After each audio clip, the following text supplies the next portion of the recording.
Ceiling में बने छोटे से छेद से चूहे की पूंछ बाहर आती दिखती है, जिसको वो जैसे पकड़कर खींचता है पूरी सीलिंग टूट जाती है और ऊपर से कई सारे चूहे उसके ऊपर गिरने लगते हैं, जिससे वो बहुत ज्यादा डर जाता है। लेकिन तभी मेसन को होश आता है, जिससे हमको पता चलता है कि वो तो बस मेसन का एक सपना था। जिसके बाद हम अब अगले दिन का सीन देखते हैं, जहाँ फ्यूनरल पूरा होने के बाद रात के वक्त मेसन उसी जगह आता है जहाँ उस मर्चेंट के कॉफिन को दफनाया गया है। वो वहाँ पर खुदाई करने लगता है, लेकिन मेसन जैसे ही उस कॉफिन को देखता है उसमें कुछ नहीं होता। मेसन देखता है कि वो सभी चूहे उसकी लाश को खींचकर एक होल में ले जा रहे होते हैं, जिसे देख मेसन को बहुत गुस्सा आता है, क्योंकि वो इस पल का कब से इंतजार कर रहा था, मगर इन चूहों ने सब बिगाड़ दिया। पर तभी मेसन को वही धमकी याद आती है जो उसे हैंस ने दी थी कि अगर जल्द ही उसने कर्ज नहीं चुकाया तो उसके साथ बहुत बुरा होगा। इसीलिए यही सब सोचकर वो उन चूहों का पीछा करता है और उसी होल में चला जाता है, जहाँ होल में जाने के बाद पता चलता है कि वो जगह गुफाओं का जाल है, जिधर कई सारी सुरंगें होती हैं, बिल्कुल एक भूल भुलैया की तरह। वहीं पर कुछ दूर रेंग कर जाने पर मेसन की आंख में लकड़ी की एक टहनी घुस जाती है, जिससे मेसन को बहुत दर्द होता है। इसीलिए गुस्से में मेसन उस लकड़ी की टहनी को जोर से खींचता है, जिससे वो सुरंग धंसने लगती है, जिसमें मेसन भी दब जाता है। मगर जैसे तैसे करके मेसन खुद को पत्थरों से बाहर निकाल लेता है। अब उसको ठंड लगने लगी थी, लेकिन मेसन हिम्मत करके आगे जाने का फैसला करता है और चूहों को कोसते हुए वो आगे बढ़ता रहता है, जिधर तभी अचानक से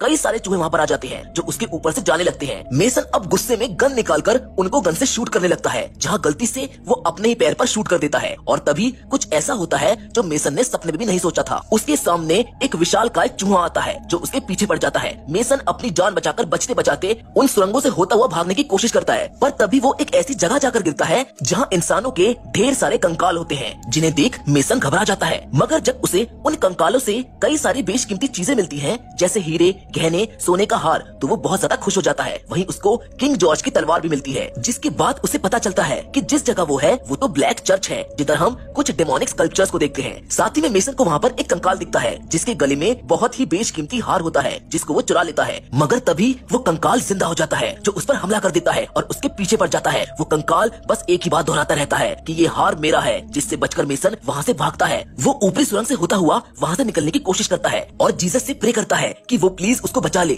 जिसके बाद वो ऊपर पहुँच जाता है। लेकिन ऊपर पहुँचते ही एक बार फिर से मेसन का सामना उस विशालकाय चूहे से होता है, जिधर साथ ही वो कंकाल भी आ चुका था। वो चूहा उस पर हमला कर देता है, लेकिन मेसन वहाँ लटक रही एक टहनी को खींच देता है, जिससे एक बहुत बड़ी चट्टान उस चूहे के ऊपर गिर जाती है, जिसकी वजह से वो वहीं पर मारा जाता है। पर अब उसके पीछे वही कंकाल पड़ जाता है। तभी मेसन को वहाँ ऊपर से रोशनी आती दिखती है, जिसको देख मेसन खुश होता है और जीसस को शुक्रिया करने लगता है। अब वो जल्दी से ऊपर जाने लगता है, लेकिन ऊपर पहुँचते ही मेसन के होश उड़ जाते हैं, क्योंकि जो रोशनी उसने देखी थी वो तो उसी की टॉर्च की थी, जो कॉफिन की प्लेट से रिफ्लेक्ट होकर नीचे आ रही थी, जिस पर रेस्ट इन पीस लिखा था। तभी वहाँ पर कई सारे चूहे आ जाते हैं जो उस पर हमला करने लगते हैं। वो उसको काटते हैं, जिधर मेसन बस तड़पता रहता है। जिसके बाद हम उन्हीं दो चोरों को देखते हैं, जिनका नाम हैरी और बर्टन है, जिनको हमने कहानी की शुरुआत में देखा था। और वो जैसे ही कॉफिन को खोलते हैं, उन्हें वहाँ पर मेसन की लाश दिखती है, जिसको देख वो दोनों हैरान रह जाते हैं और उसके गले में लटके हुए उसी हार को चुराने की कोशिश करते हैं। लेकिन तभी मेसन के मुंह से कई सारे चूहे बाहर आने लगते हैं, जो देखने में बहुत अजीब लग रहे थे, जिसको देख वो दोनों डरकर वहाँ से भाग जाते हैं।